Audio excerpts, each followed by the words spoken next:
Find out how a fire gutted this building on police headquarters this afternoon. That story coming up. Families protest downtown looking for what they call justice for their loved ones. 3 men in court today, and you won't believe how much drugs they are being charged with possessing.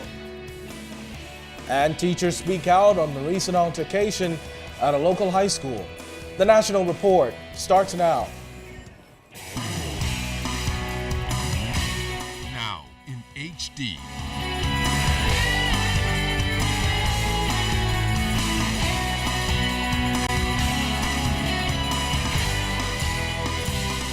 ZNS Network presents The Bahamas Tonight. This segment of the news is brought to you by BTC, powered by Lime.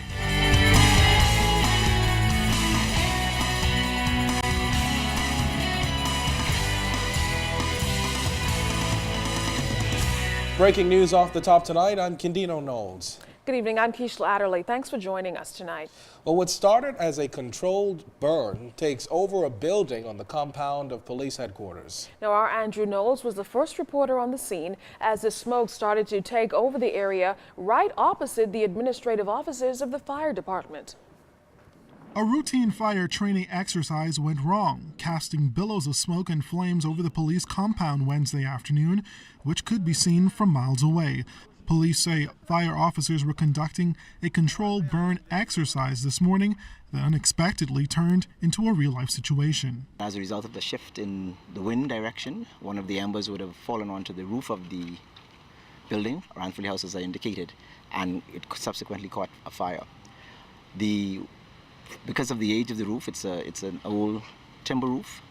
The fire spread pretty quickly. Now, when our news team arrived first on the scene shortly after 2, this is what we found. Smoke simply covering the whole entire area. Now, officers are working swiftly to try and get the fire under control. But this was a roof that was in the process of being replaced in any event. And so certainly it was not a roof that was fully functional. And so we were concerned, of course, because of the size of the fire, but it was brought quickly under control by members of the fire department. Now, interestingly, Ranford House sits right next to the firehouse. The Fire Services Department also called police headquarters home. But despite this, Deputy Commissioner McCartney says there was a challenge. Well, I think one of the challenges would have been the age of the roof because of the type of construction of the roof, and so the fire spread quickly. And because we have a slight wind this afternoon, and that's certainly attributed to the quick spread of the fire. Additionally, McCartney admitted that all of the fire trucks were off the compound when the fire was initially detected. However, fire officers were able to get things under control, and the fire was extinguished within an hour. We're told that operations at the headquarters were minimally impacted. Andrew Knowles, ZNS Network News. Families of several suspects who died in police custody took their anger over the deaths to Roslyn Square today. The demonstration came on the heels of 2 such deaths just last month. Vern Carey was on the scene as tensions reached fever pitch among demonstrators seeking the ear of the government. Whether police or civilians, murder is murder! These families are seeking answers from the government after the death of their loved ones. Among those protesting, community activist Troy Garvey, the sister of entertainer Job Munnings, also known as Versatile, who was killed in a police-involved shooting in Abaco back on January 23rd, and relatives of 3 other victims who died while in police custody. Group spokesman Troy Garvey, who says he flew in from Grand Bahama to participate in the protest, questioned why the Job Munnings case was turned over to the coroner's court, especially after the commissioner of police reportedly indicated that he was shot mistakenly by police. There's no way in this world we can sit down and allow the police to use their badge and weapon as a form of instruments at their pleasure. No way we can allow that. Mr. Versatile was shot down cold-blooded, 3 M16 shots, 2 to the chest and 1 in his hand, as an innocent man. To me, I don't believe it's mistaken identity. Because if your name was called and there were 20 officers around the building, it couldn't have been mistaken identity. And so we are calling on for justice this morning. We're calling for them All we want is justice to be served so this don't happen to no more people, family. Usually in these cases, the matter goes before a coroner's court for an inquest, and depending on the outcome of that inquiry, criminal charges could be filed. Garvey is also calling for bail to be denied for all persons accused of murder. The protesters are also seeking compensation for the children left behind by the victims. We need compensation. Those two children need to be taken care of. He left a family behind. We're tired of persons killing our loved ones and getting bail. We're tired of persons killing our loved ones and threatening us. We're tired. We're tired of leaving innocent children here, fatherless. In the meantime, these family members say they are fed up and they will take their protests throughout the country. They say they will not start protesting until they get the answers they seek. Fern Carey, ZNS Network News.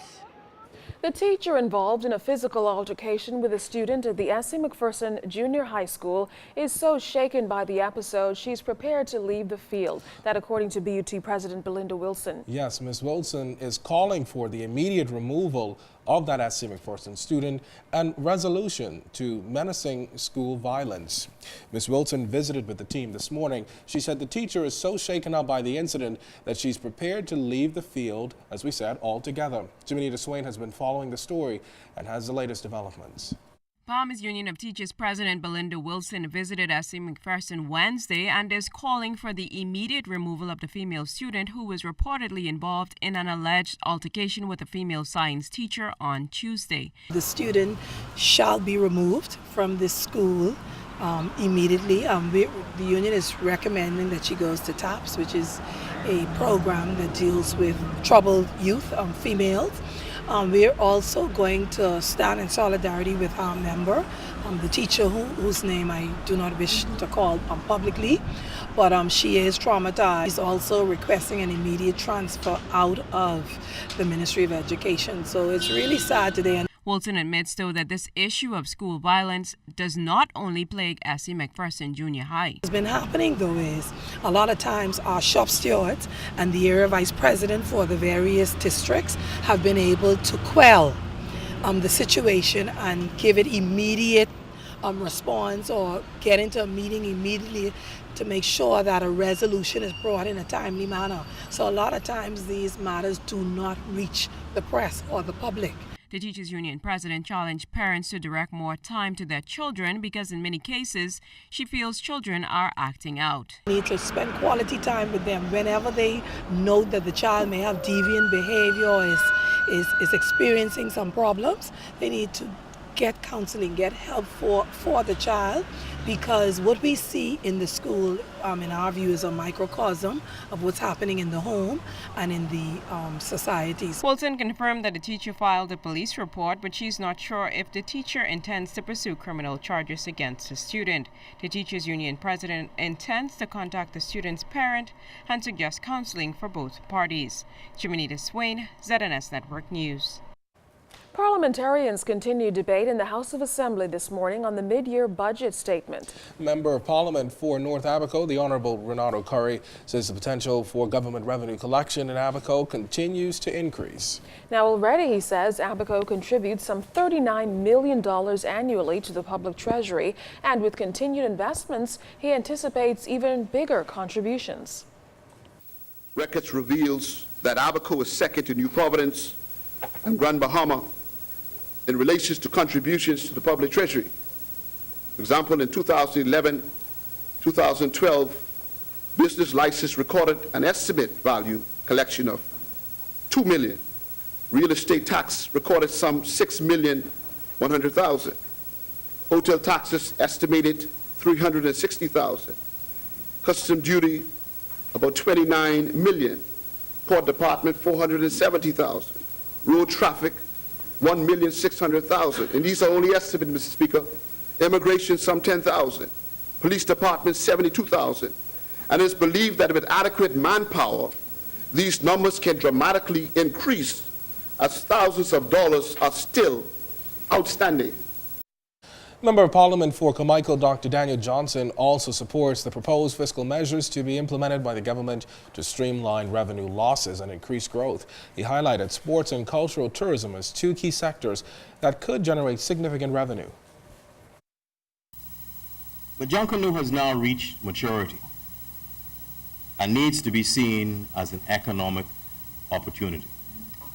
This year, the 12 Days of Christmas Junkanoo Festival was introduced as a resounding success, once again fulfilling the Ministry of Youth, Sports and Culture mission to increase access and opportunity. We're introducing Junkanoo as a festival business model. This can be a $1 billion industry. The extending of an extended Junkanoo Festival affords us the opportunity to grow our art and culture exponentially once properly organized and structured. As Junkanoo in the Bahamas now needs to become a business rather than a two-day competition on Bay Street between rival groups. It is my view that the Junkanoo parades as presented today have outgrown their traditional locations. In times like these, when we're looking at economic streams, it sometimes negatively impacts the Bay Street merchants when historically some 5 ships are in port and all the shops are closed for sometimes 2 days. Therefore, Mr. Speaker, we must now become more creative in our presentation of Junkanoo and move some of these parades to new and more exciting locations.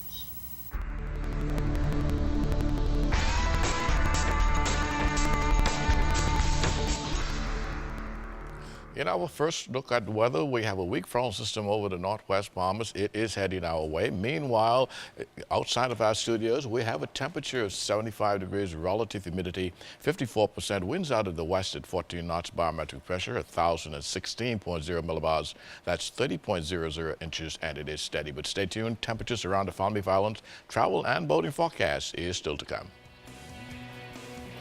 Well, still ahead tonight, 3 men head to court, find out how much drugs they're being charged with possessing.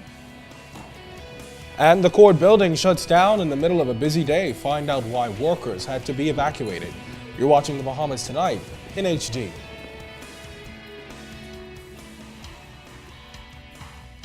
This portion of the news is brought to you by Sun Oil Limited, fueling growth for people.